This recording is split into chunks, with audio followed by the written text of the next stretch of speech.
Bismillahirrahmanirrahim.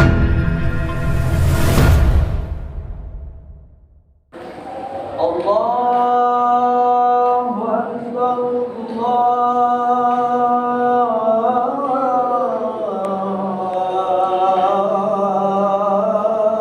Akbar. La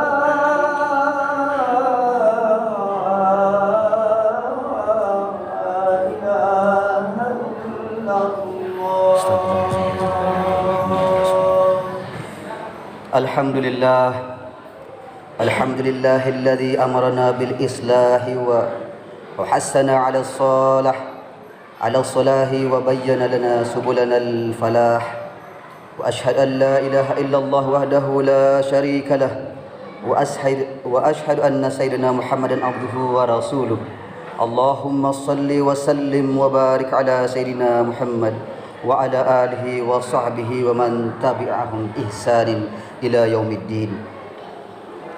Amma ba'd, fa'usikum ibadallah wa nafsi bitaqwallahi azza wa jal.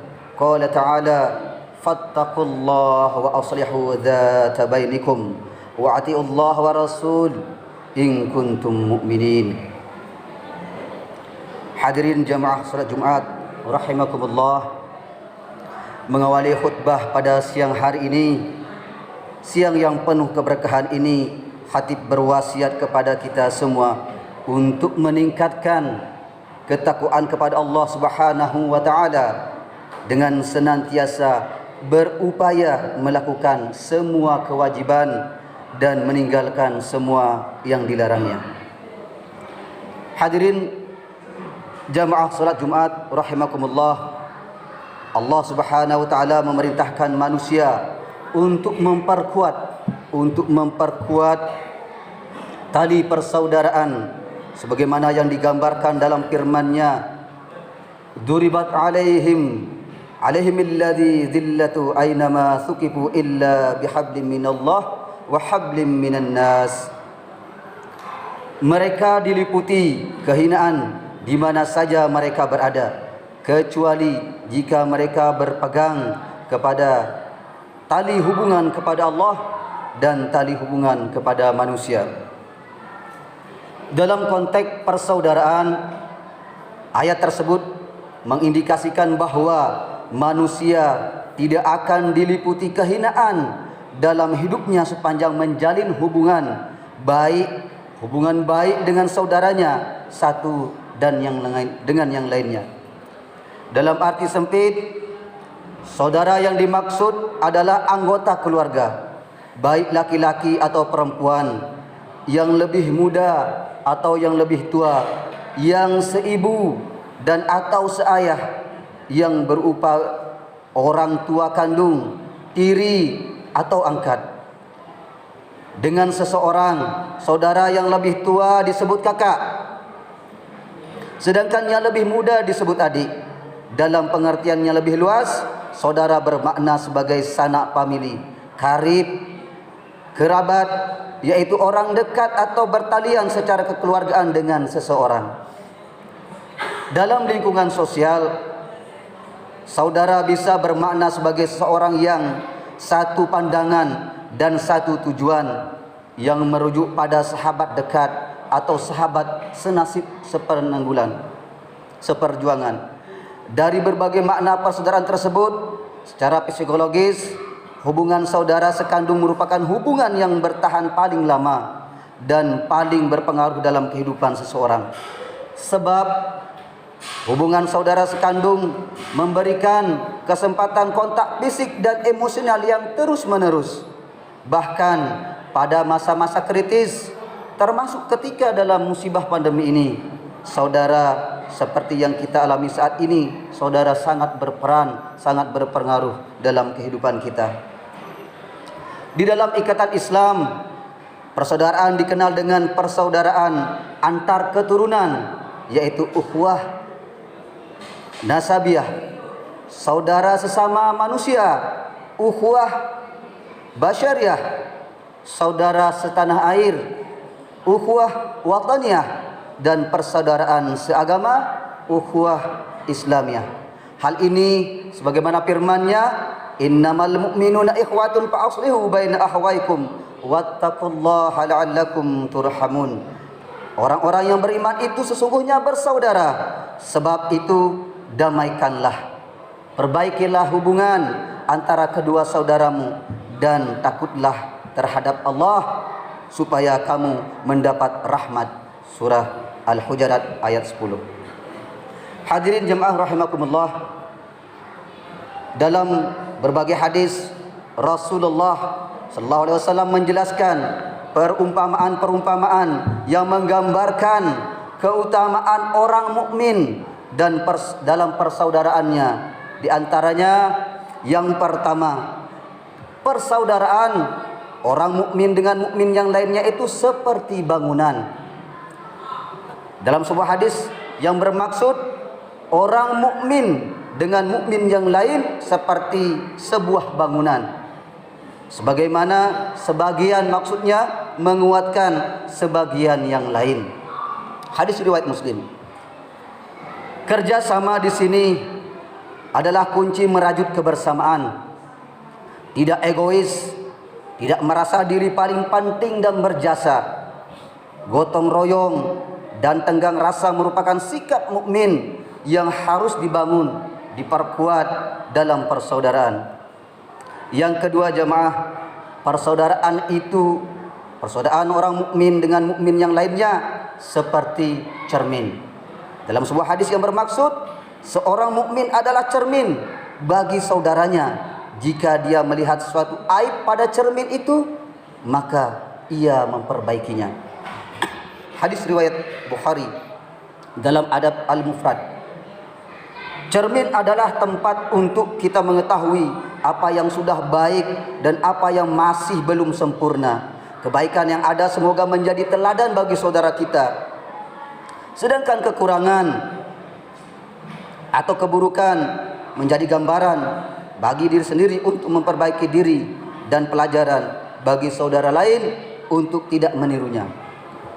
Yang ketiga, orang-orang mukmin itu seperti lebah.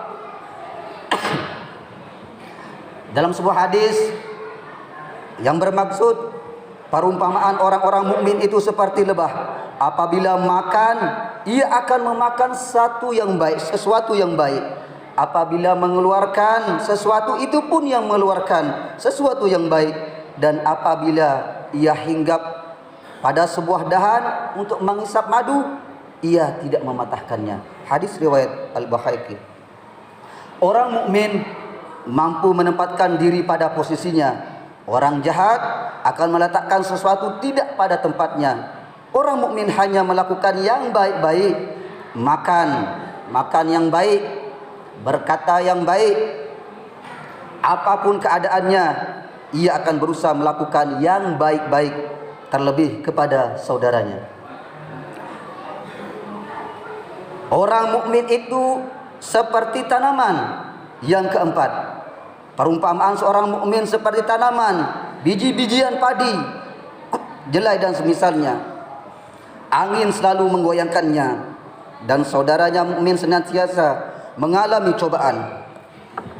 Sedangkan perumpamaan orang munafik seperti pohon aras yang kuat tidak pernah goyang karena ditimpa angin sampai masuk waktu dipanen. Ujian dalam kehidupan kita adalah sebuah keniscayaan. Suka dan duka akan mengitari kehidupan kita. Namun persaudaraan tetap tegar, sabar dan tawakal. Tidak ada ujian tanpa jalan keluar. Tidak ada kesusahan tanpa penawar kebahagiaan. Ke kanan atau ke kiri, berada di atas atau di bawah, seorang mukmin akan tegar menghadapi ujian hidup. Yang kelima, orang mukmin itu seperti kurma, pohon kurma. Artinya perumpamaan orang mukmin itu seperti kurma, apapun yang kamu ambil darinya bermanfaat bagimu. Hadis riwayat At-Tabarani. Orang mukmin adalah orang yang punya kontribusi terbesar dalam sesama. Apapun akan dilakukan asal untuk kebaikan bagi orang lain dan tidak melanggar perintah Allah Subhanahu wa taala. Keberadaan orang mukmin bermanfaat bagi saudara-saudaranya. Yang keenam, orang mukmin itu seperti emas. Dalam hadis yang bermaksud perumpamaan orang mukmin seperti batang emas. Kalau engkau membakarnya atau meniupkan api, maka ia akan menjadi merah. Kalau engkau menimbangnya, maka ia tidak akan berkurang. Menjadi mukmin kaum muslimin seumpama menjadi emas, kokoh, tidak luluh, menyerah dengan keadaan. Ia kokoh berpijak di atas kebenaran, tidak melebur dan mengikuti arus begitu saja. Namun ia punya prinsip, yakni objektif dalam kebenaran sehingga tidak memihak kepada saudara yang salah. Yang ketujuh kaum mukmin, yaitu perumpamaannya adalah seperti tubuh. Hadis ini sering kita dengar yang bermaksud perumpamaan orang-orang mukmin dalam sikap saling mencintai, mengasihi dan menyayangi seumpama tubuh. Jika satu anggota tubuh sakit, maka anggota tubuh yang lain akan susah tidur atau merasakan demam. Hadis riwayat Muslim. Orang mukmin bagaikan tubuh utuh. Kalau sakit salah satu orangnya, yang lain pun merasa sakit. Kaki terluka akan menyebabkan tubuh meriang dan kepala pusing.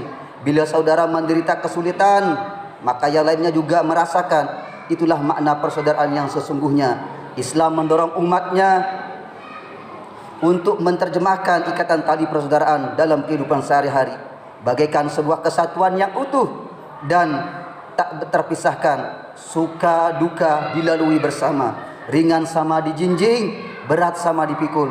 Sikap saling memiliki merupakan sikap persaudaraan sejati. Hadirin jemaah salat Jumat yang berbahagia, sesungguhnya ajaran Islam telah menanamkan benih persaudaraan yang dapat menghasilkan manfaat yang dahsyat, baik duniawi maupun ukhrawi. Keimanan seorang diukur dengan pembuktian sejauh mana mukmin bisa mencintai saudaranya. Hal ini dipertegas Rasulullah sallallahu alaihi wasallam yang berbunyi, la yu'minu ahadukum hatta yuhibbu la akhihi ma yuhibbu li nafsihi.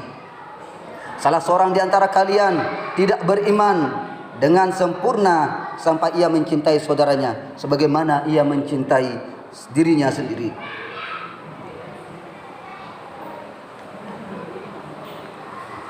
Kaum muslimin yang berbahagia, kita patut bersyukur dan berbangga hati karena di tempat ini persaudaraan kita pupuk bersama begitu luar biasa solid. Persaudaraan yang kita jalin di tengah-tengah masyarakat kita ini, desa yang tercinta ini. Mari kita rawat, mari kita pupuk. Jangan termakan oleh ego orang yang tidak berkepentingan, yang mau merusak, memporak-porandakan persatuan dan kesatuan kita. Jangan karena salah pilih, jangan salah kepentingan yang lain, kita bisa diobok-obok oleh orang-orang atau sekelompok orang yang mau memporak-porandakan keutuhan dan kebersamaan kita. Semoga khutbah yang ini bermanfaat untuk memperkuat persaudaraan kita, khususnya di desa kita tercinta ini. Amin ya rabbal alamin. Barakallahu lakum fil Qur'anil azim wa nafa'ani wa iyyakum bima fihi minal ayati wal zikril hakim wa taqabbala minni wa minkum tilawatahu innahu was-samiul alim.